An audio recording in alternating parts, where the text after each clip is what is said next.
Returning to Islamic science, this is how the sun works. Tabari. With your Lord there is neither night nor day. The light of the heavens comes from the light of his face. That means Allah was the sun, stars, and moon, a standard issue pagan god. And while that's not a very good start, it gets worse. The sun not only talks, it bows down, worships Allah, and rises in the west. Bukhari. I walked hand in hand with the Prophet when the sun was about to set. We did not stop looking at it. The Prophet asked, "Do you know where the sun goes down at sunset?" I replied, "Allah and his apostle know better." He said, "It travels until it falls down and prostrates itself underneath the throne. The angels who are in charge of the sun prostrate themselves also. The sun asks permission to rise again. It is permitted. Then it will prostrate itself again, but this prostration will not be accepted. The sun then says, 'My Lord, where do you command me to rise, from where I set or from where I rose?' Allah will order the sun to return whence it has come, and so the sun will rise in the west, and that is the interpretation of the statement of Allah in the Quran, 'And the sun runs its fixed course for a term decreed.' That is, the decree of Allah, the All-Knowing." Quran 36:38. The Quran's 36th surah confirms this foolishness. "A sign for them is the night. We withdraw from the day, and behold, they are plunged into darkness. The sun keeps revolving in its orbit at the dispensation of the All-Knowing, and the moon. We have measured for her the mansions until she returns like dried date stalks. It is not permitted for the sun to overtake the moon, nor can the night outstrip the day." The sun and the day represent Yahweh. The moon and night symbolize Satan. The spirit of Islam has put us on notice. In his world, in his religion, he's in charge. "Each just swims along, floating in its own orbit, as a sign, as in a race. And we made similar vessels," Chariots. "for them to ride, but we could have drowned them if we pleased." The revealing spirit of Islam couldn't have been more foolish if he had tried. Swimming deeper into the vessel of Islamic cosmology, we discover, Tabari. "Gabriel brings to the sun a garment of luminosity from the light of Allah's throne, according to the measure of the hours of the day. The garment is longer in the summer and shorter in the winter, and of intermediate length in the autumn and the spring. The sun puts on that garment as one of you here puts on his clothes." the sun wears clothes, and like us, their length varies depending upon the season. It even has a butler attending to its needs. I bet you didn't know that. According to Allah's prophet, Satan's hell, not God's sun, generates heat. Bukhari. Allah's apostle said, "If it is very hot, the severity of the heat is from the raging of the hell fire." As erroneous as all this is, Muhammad had no excuse. He could have said, "I don't have a clue." He could have studied the writings of the Romans, the Greeks, the Egyptians. They had it figured out 1,000 years before Muhammad's day, in that the authority of the Quran, of Allah himself, and Islam hangs upon his trustworthiness. This dim-witted delirium is distressing.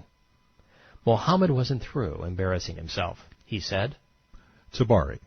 I heard Ka'b, the rabbi, tell a marvelous story about the sun and the moon. He said that the sun and the moon will be like two hamstrung oxen flung into hell.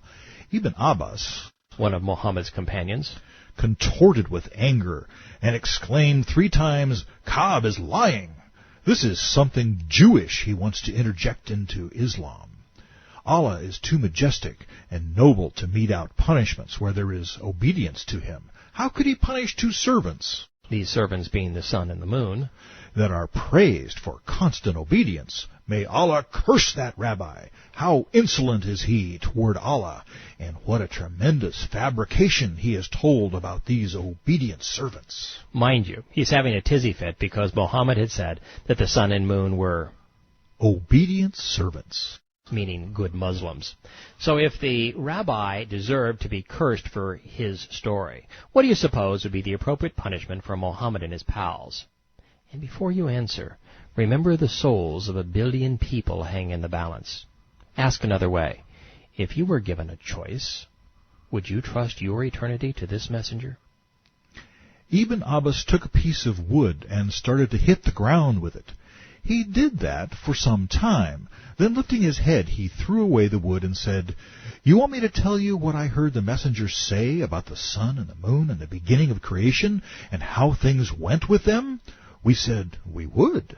Islam's lone prophet, Allah's only messenger, the Quran's singular voice, is about to prove whether or not he's worthy of our trust. When the messenger was asked about that, he replied, "When Allah was done with his creation and only Adam remained to be created, he created 2 sons from the light of his throne. His foreknowledge told him that he would efface one and change it to a moon. So the moon is smaller in size than the sun." Islam's prophet, the Quran's source, was either deceived, lying, or delusional when he said the moon was a sun. Muhammad continued, "If Allah had left the 2 suns as he created them, night would not have been distinguishable from day.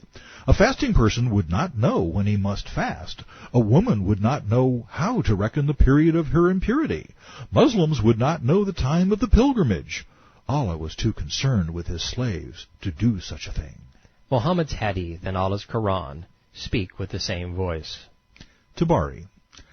Allah thus sent Gabriel to drag his wing 3 times over the face of the moon, which at the time was a sun. He effaced its luminosity and left the light in it. This is what Allah means. In Quran 17:12, "We have blotted out the sign of the night, and we have made the sign of the day something to see by. The blackness you can see, as lines on the moon, is a trace of the blotting." Not only was Muhammad's sunnah wrong, the prophet destroyed the credibility of Allah's Quran. Tabari. Kawa asked Ali, Caliph at the time, "O Commander of the Faithful, what is that smudge in the moon?" Ali replied, "Don't you read the Quran? It says we have blotted out the sign of the night, effacing it. That smudge is a trace of the blotting." Ali was right. The Quran says this very thing in Surah 17:12. That was bad. This is worse. Allah then created for the sun a chariot with 360 handholds from the luminosity in the light of the throne, and entrusted 360 of the angels inhabiting the lower heaven with the sun and its chariot, each of them gripping one of those handholds. Allah also entrusted 360 angels with the moon. I can see you shaking your heads. You must think I'm making this stuff up. There's no way a religion this stupid could have survived a week, much less 1,400 years, right? But I didn't, and it did.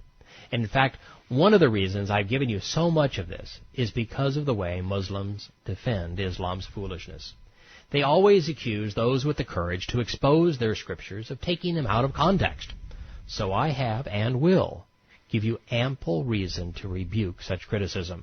The more you know, the worse it gets. And by presenting Islam's creation account in such detail, I'm exposing you to the mindset of Muhammad, the originator of these stories. I want you to think about the character deficiency that would prompt someone to speak such lies in the name of God. More than anything, I want you to contemplate his motivations. Why would he tell his followers that Allah had conveyed such things to him? Why did Muhammad feel the need to present himself as an authority, as the authority? What did he want? What did he have to gain?